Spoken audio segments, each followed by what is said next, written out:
건설업 자체가 전방위적으로 좀 여러 가지 압박을 좀 받고 있고요. 네. 뭐 업황뿐만 아니라 뭐 원재료 가격도 그렇고 전방적으로 힘든 상황이죠. 이 건설 회사들 엄청 많잖아요.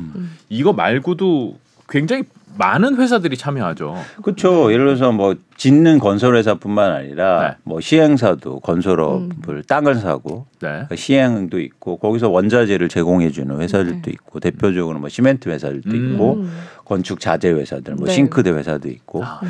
그다음에 뭐 여러 가지 이렇게 산업적으로 얽혀져 있는 분야가 되게 많습니다. 건설사 대형 건설사 말고도 서비스업이어서 그래요. 아파트를 짓는다 하면 빌딩을 짓는다 하면 이게 절차가 어떻게 진행이 되는 거예요? 시행사가 땅을 사는 거예요? 시행사가 땅을 산 다음에 이제 건설사한테 내가 땅을 갖고 있으니 이제는 여기다 아파트를 지어주세요. 그럼 시행사는 땅 주인이네요. 그렇죠, 네. 그렇죠. 네. 그런데 우리나라 시행사는 많은 시행사들이 땅을 안 가지고 출발을 하는 경우가 많습니다. 안 가지고 어떻게 출발하죠? 네.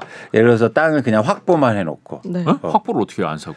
예를 들어서 뭐 계약서만 써놓고 돈을 안 내고. 네. 그 다음에 여기다 사업한 다음에 그러니까 왜 이유가 뭐냐면 자금 조달이 시행사들이 쉽지 않기 때문이에요. 그러니까 땅값이 엄청 비싸잖아요. 그렇죠, 그렇죠. 네. 그래서 시행사가 돈이 있으면 자기 돈으로 사고 자기의 명의로 대출을 일으켜서 사면 좋은데 한국의 시행사들은 그렇게 할 규모가 안 돼요.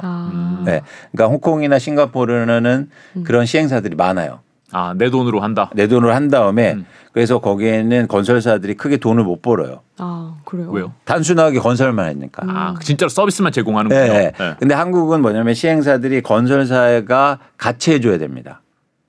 왜냐하면 건설사가 예를 들어서 시행사가 그 작업을 해놓으면 지급보증을 서줘서 돈을 빌릴 때 도움을 준다거나 그래요? 갖고 있는 돈을 예를 들어서 빌려준다거나 네. 시행사가 땅을 이렇게 내가 살 수 있게 이렇게 작업을 해놨으니까 이거 건설합시다 하고 건설사한테 오퍼를 넣는다는 거군요. 그렇죠. 근데 돈은 네가 빌려줘야 돼. 아니야 내가 빌릴게 내 명의로는 안 빌려주니까 보증을 서줘. 결국 이 사람 건설사가 빌린 거랑 마찬가지잖아요. 그렇죠. 네.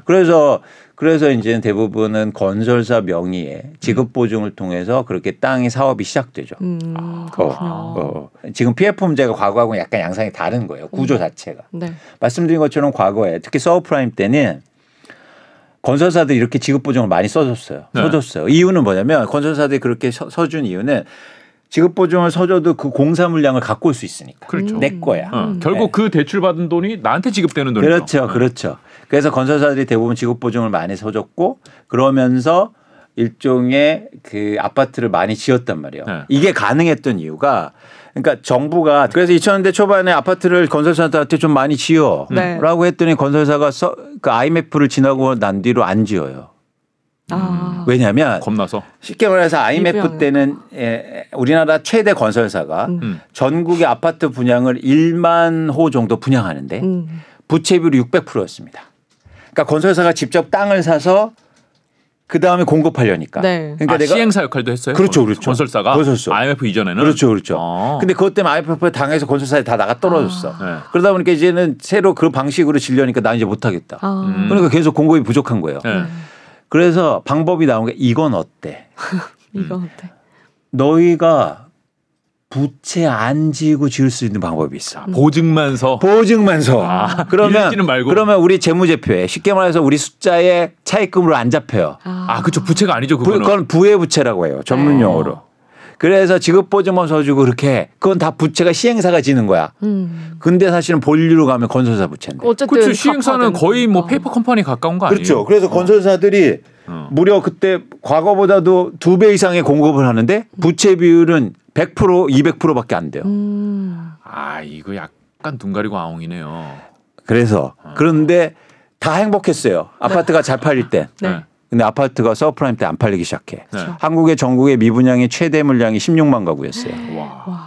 그러니까 어떻게 됩니까? 미분양이 되면 은행에 땅값 꿔줬죠. 공사비 꿔줬죠. 근데 안 팔리면 어떻게 해요? 못 받잖아. 시행사한테 갔는데 시행사가 나 돈 없어. 돈 없어가 아니고 없어져요. 그냥. 지급보증 서준 건설사한테 가. 건설사는 어떻게 해요? 건설사가 대부분의 건설사가 어떻게 해주는지 아세요? 내 돈 들어가면서 안 팔린 아파트를 지어야 돼요. 근데 은행에서 돈 갚으라고 해? 그래서 갖고 있던 심지어 쓰여 있는 건물도 다 팔아 제꼈어요. 그래요. 그러면서 돈 조달해갖고 막 엄청 힘들었네. 엄청 힘들면서 거기 지어주기 시작했다고요. 그러니까 그러면서 이제 건설사들이 깨닫는 게 있어요. 아 이거는 위험하다. 이거는. 네. 그래서 건설사들이 지급 보증을 안 서주기 시작해요. 최근에는. 그러니까 최근 한 5년 6년간 지급 보증을 확 줄였어요. 네. 서프라임 이후에. 네. 네. 그러면 누군가 그러니까 누군가 필요하잖아요. 네. 그 역할을 할 네. 시행사의 역할을 돈을 누군가 대줘야 되는데. 그게 들어간 게 이제 대표적으로 증권사들과 그게 이제는 예를 들어서 요즘에는 금융사들이 들어간 거예요. 보증도 서주고 돈도 꿔주고. 아 내가 돈 꺼줄게 내 책임으로. 네. 대신 뭐 이자를 세게 받나요? 그렇죠. 그렇죠. 그렇군요. 그러면서 이제 증권사들이 부동산 PF를 통해서 돈을 많이 벌기 시작해요. 네. 근데 이런 상황 지금처럼 부동산이 좋지 않은 상황에서는 그 증권사도 문제가 될 텐데요. 그렇죠. 그래서 요즘 이제 증권사들이나 캐피탈사, 뭐 금융권들 이제 얘기가 나오고 있잖아요. 그래서 과거보다 이제 건설사들이 거기에서 부담은 좀 덜해지고 있는데 건설사는 약간 그래도 리스크를 많이 전체로 보면 네. 과거보다는 그래서 과거하고 똑같이 보시는 분들이 건설사 똑같이 위험해라고 옛날처럼 그건 아니다. 이거 좀 이게 저희가 산업을 분석할 때는 정확히 아셔야 되니까 그 리스크가 이제는 금융권에 좀 넘어갔고 금융권들은 그걸 이제 앞으로 잘 컨트롤할 필요가 그렇구나. 있는 거죠. 너무 한 번에 정리가 잘 됐어요. 옛날에 그렇죠? 저축은행들도 여기다 돈 넣어가지고 같이 망한 그렇죠. 그래서 이제 저축은행이 그래서 요즘에 빠지고 네. 저축은행 대신 캐피탈사들이 들어갔죠. 그러니까 한 번씩 대본 회사들은 다 야 이거 안 되겠다. 다시는 안 하는구나. 저축도 빠지고 건설회사들 아유 야 이거 위험하다 안 되겠다 이렇게 빠지는데 지금 거기에 이제 캐피탈 증권 이런 데들이 들어가 있다는 거예요. 그러니까 이게 근본적으로 한국의 부동산업 자체가 이제는 그런 시행업이 프로젝트 파이낸싱이 기본적으로 뭐냐면 이 사업이 잘 된다고 했을 때 돈을 투자하는 형식이에요. 근데 우리나라는 프로젝트 파이낸싱이 사업 자체를 보는 게 아니라 보증을 통해서 돈을 꺼준단 말이에요. 그렇구나. 사업성을 평가하고 될 만한가 해서 빌려줘야 되는데 그렇죠. 증권사는 보증 서줄 때 뭐 피를 받고 보증 서주고 그렇죠. 이런 식인 거예요. 그렇죠. 그리고 사업에 대한 이익도 받고. 네. 건자재 회사들은 그나마 좀 난 게 뭐냐면 건자재는 기본적으로 건자재를 또 줘야 아파트를 지어야 되고 그러기 때문에 또 한국의 건자재 회사들이 특이한 건 제조업이잖아요. 네. 제조업의 독특한 특성이 뭐냐면 한국의 또 건자재 회사들 특성이 뭐냐면 상황적 과점 상황이에요. 과점이에요. 상황적 과점이에요. 그러니까 무슨 얘기냐면 상황적 과점은 뭐예요? 그러니까 내가 의도하지 않은 과점 현상이에요. 성장하지 않는 비즈니스는 과점 현상이 이루어져요. 그렇죠. 그러니까 거기에 새로운 진입자도 없고 있던 회사를 또 문을 닫으니까 이제 몇몇 회사들이 남아 있어요. 그렇기 때문에 이 회사들은 최소한 망하진 않아요. 이런 상황이에요. 네. 그리고 새로 투자할 것도 없고 이래서 특히 제조업이기 때문에 그런 상황 속에서는 건설업하고는 좀 다르다. 근데 기사를 보면 어디 건설사가 요즘 어렵다, 부도설이다, 막 이런 기사가 나와요. 그거는 그러면 틀린 얘기인가요? 그것도 맞는데 건설 회사별로 차이는 있어요. 그런 경험이 없던 회사들은 이번에 사이클 한번 올라왔을 때 부동산 사이클 올라왔을 때 나도 한번 해보자. 그러면 이제 적극적으로 거기에 참여한 거죠. 네. 과거에 그렇게 어려운 겪고나서는 안 하는데. 해봐야지 좀 조심을 하는데. 근데 이제 그런 경험이 없다거나 아니면 내가 이번에는 내가 좀 제대로 벌어볼 거야. 내가 전국구로 크겠어. 그렇죠. 그런 몇몇 회사들이 이제 어려울 수 있는 거죠. 지금 보증을 선 일부 건설사들이 어려워질 수 있다.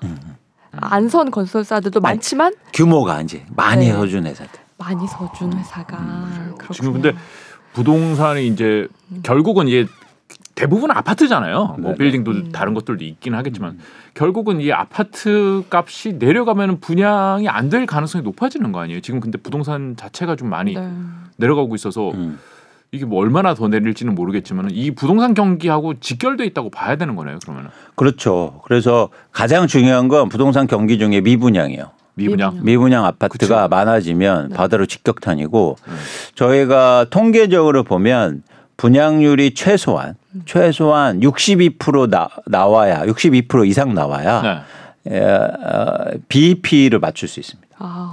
내가 100채를 졌는데 62채는 팔아야지 된다. 그렇죠. 초기 분양률이 62%. 그런데 지금 전국 평균 분양률이 89%거든요. 아직까지는. 아직은 괜찮다. 괜찮은데 이제 지방에서 문제가 생기고 시작해요. 지금 대구가요. 대구가 지난해 상반기까지만 분양률이 98%였어요. 95%. 네. 근데 올해 2분기에 몇 프로 떨어진 줄 아세요? 15%. 와, 그러면 15%. 15% 떨어졌어요. 98에서 15로 떨어졌다고요? 네. 아 15로 떨어졌다고요? 15로. 100채지면 15채 팔린다고요? 분양됐어요. 보시면 100채를 분양했는데 제가 15명 안에 들어갔어요. 네. 청약에. 네. 그러면 계약하시겠습니까? 안 하죠. 그럼 거의 그건 분양 안 됐다고 보시면 돼요. 계약금 날리더라도. 그렇죠. 그렇죠. 그래서 사실은 지금 상황이 그렇게 급변할 수가 있다. 와 대구 지역 건설업체들은 이거 되게 위험할 것 같습니다. 거기에 사업이 있거나. 네. 그런데 지금 그러면 이제 이렇게 제가 미분양 아파트가 위험하다고 얘기 드렸으니까 건설 사장이야. 네. 건설 사장이야. 그럼 분양 시장이 안 좋아. 그럼 어떻게 합니까 의사 결정을? 지금 당장은 그렇죠. 건물을 최대한 안 지을 거죠. 최대한 느껴져요. 네. 그렇죠. 그게 합리적이죠. 합리적인 의사 결정이죠. 그런데 지금 그렇게 미룰 수가 없어. 왜요? 돈을 꺼내서 땅을 사놓거나. 그런데 일단 금리가 너무 올라. 아 그러네. 그래서 분양 안 하고 버티 이자 비용이 막 3배 막 증가하고 있어요. 그렇네요. 심지어 부동산 PF가 문제가 불거지면서 만기 연장도 안 해줘. 아 그러네. 본체으로 돌아가지 않으면 네. 분양 안 한 시작 안 하면. 그러면 결국엔 내가 의사결정자인데 미뤘으면 좋은데 나중에 경기 좋아지면 좋을 텐데 네. 미룰 수가 없어. 네. 그렇다고 분양하면 혹시나 잘 될 수는 있잖아요. 이자는 정해진 거야. 그쵸 그쵸. 물을 뻔해. 네. 근데 혹시나 잘할 수 있어요. 그런 물량이 내년 한 저는 2월까지 17만 2천 가구 정도 보는데 17만 네. 나온다고요? 남아 있어요. 쫓기는 물량이. 야 이거 안 나올 수도 없고 이거 나와야 되는 물량. 17만 2천 가구가 네. 그래서 저희가 미분양률만 20%만 따지면 네. 3만 5천 가구가 미분양이 나오고요. 네. 지금 9월 기준으로 미분양 아파트가 전국 기준 4만 원대. 그러면 7만 5천 가구로 증가하잖아요. 네. 이건 폭발적인 증가예요. 이러면 리스크가 커져요. 그러면 이게 전반적으로 어디에도 영향을 미치냐면 유통시장에도 영향을 미친다고요. 미분양 아파트가 이렇게 많아지면 여러분 아파트 사실 겁니까? 아니요. 그쵸. 이게 지금 저희가 쉽지 않다. 이 상황이. 근데 이렇게 되면 진짜 부도설이 아니라 그 상황이 안 좋은 건설사들은 부도가 날 수도 있는데 지금 예상은 어떠세요? 어떠실 걸로 심각하다고 단기간 안에 말씀을- 막 이렇게 막 큰 업체가 무너지거나 그러지는 않겠. 그렇지는 않습니다. 그래서 저희가 이제는 뭐 정부 차원이나 정책 차원에서 배려가 필요하고요. 그러니까 저도 과거에 예를 들어서 한국의 건설사들 100대 건설사 중에서 20개가 무너진 적이 있어요. 제가 그때 그 한복판에 있었는데 지금도 한복판에 있지만 네. 저는 건설사 출신이기도 하고 근데 저는 막 어디 회사가 망한다나 이런 찌라시하고 진짜 내용들 너무 싫어해요. 왜 왜냐하면 싫어하시나요? 거기서 일하는 분들 생각을 해보세요. 아, 그렇죠. 예, 거기서 수천 명, 수만 명이 일하시는데 거기서 저희는 그냥 뭐 뉴스 차원에서 옮기지만 사실 가슴 아픈 일 아닙니까? 그리고 이런 상황들 저희가 그래서 합리적으로 좀 그러니까 저는 제가 분석해 보면 그런 회사들이 필터링 되죠. 할 수 있어요. 근데 저는 그런 거 안 합니다. 사실 그래서 좀 긍정적인 생각으로 저희가 잘 이 위기를 잘 극복했으면 좋겠고 부동산 가격은 영원히 오르지 않아. 주택 사업도 영원히 돈 벌 수 있는 사업이 아니냐 이런 것들을 배우는 기회가 저는 삼았으면 좋겠다. 근데 이게 사회적으로 크게 확장돼서 네. 가계부채까지 연결되고 한국의 부동산 문제가 이건 막아야겠죠. 근데 지금 드는 생각은 과거에도 이렇게 뭐 처음에는 그러니까 건설 회사가 자기 자금으로 이렇게 했다가 한번 크게 되고 그 다음에는 뭐 저축은행 뭐 들어와서 좀 한번 되고 이렇게 이 경험이 지금 반복되는 사이클이잖아요. 네, 네. 그리고 그럴 때마다 그 건설회사라든지 뭐 저축은행 저축은행들이 뭐 굉장히 문제를 많이 일으켰고 이렇게 망하기도 하고 그러잖아요. 그럼 이번도 야 아무도 우리 모두 괜찮아 하고 넘어갈 수 있을까라는 우려. 없죠. 네. 그렇긴 힘들고 네. 그렇긴 힘들고 어디가 문제가 나올 텐데 이제 문제가 나왔을 때 그 진폭을 최대한 줄여야죠.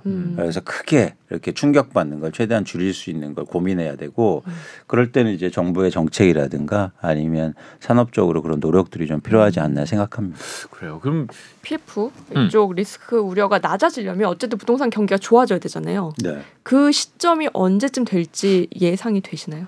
항상 시장은 변화하니까 여러분들 유연하게 대처하면 좋겠고 네. 그래서 부동산으로 따지면 부동산 가격이 빠질 때 누군가 사기 시작하면 그게 바닥인 거고 다시 또 네. 시장이 회복할 수 있는 거죠. 그래서 그런 차원에서는 이게 부동산이 독특한 특성이 있어요. 뭐냐면 부동산은 결국엔 땅에 기반된 산업이죠. 그렇죠. 공장이든 그게 집이든. 근데 땅이 추가적인 공급이 있습니까? 없죠. 없죠. 그렇기 때문에 가격이 계속 오를 수밖에 없어요. 장기적으로. 그렇겠죠. 네, 공급이 추가적으로 없는 네. 분야이기 때문에 그래서 계속 오를 수밖에 없어요. 대신 부동산이 왜 리스크가 위험이 커지냐면 이 부동산을 누군가 투자하거나 사업을 할 때 레버리지를 크게 일으키기 때문이에요. 그렇죠. 규모가 크기 때문에. 그래서 한번 충격받으면 크단 말이에요. 네. 그러니까 예를 들어서 내 이 부동산을 100년 동안 갖고 있으면 괜찮아. 그런데 그 100년 기간 동안 엄청나게 이 진폭이 크단 말이에요. 네. 이 기간을 사실은 견뎌내기가 쉽지 않다. 그렇죠. 네, 그게 사업도 그렇고. 그래서 이런 시점에 대해서 저희가 그래서 잘 고민을 해야 되는데 마찬가지 제가 이 말씀을 왜 드리냐면 이제 한국의 부동산도 그렇고 충격을 받고 산업도 충격을 받을 텐데 회복한다. 결국은 회복한다. 그렇죠. 그게 왜냐하면 땅에 기반한 산업이기 때문입니다. 그렇죠. 근데 주인공은 달라져요. 누가 돈 버냐 쉽게 말해서. 네. 예를 들어서 과거에 돈 버는 회사가 그걸 잘 봐서 돈 번지는 않아요. 나쁜 회사가 회복하는 건 아니에요. 네. 그러니까 여기서 어떤 회사 주가가 빠졌다가 회복하는 건 아니란 말이죠. 새로운 애가 나타나. 그 사이클을 예를 들어서 이익을 보는. 네. 그래서 예를 들면 그 서브프라임 때 네. 많은 건설사들이 어려웠지만 그 시기에 또 부동산업을 해서 딛고 일어나서 엄청나게 돈 버는 회사들이 많아요. 네. 네. 새로운 새로운 네. 프론티어들이. 네. 그러니까 그런 회사들이 잘 보셨으면 좋겠다. 전통의 강자들은 막 매각돼가지고 이리 팔려고 하고 저리 팔려고 하고 그렇죠, 하는데 그렇죠. 새로 이 회사는 어디 있었던 거야? 그러니까 이 시점에 쉽게 말해서 아파트를 사고 땅을 사고 사업을 하고 이런 회사들이 있단 말이에요.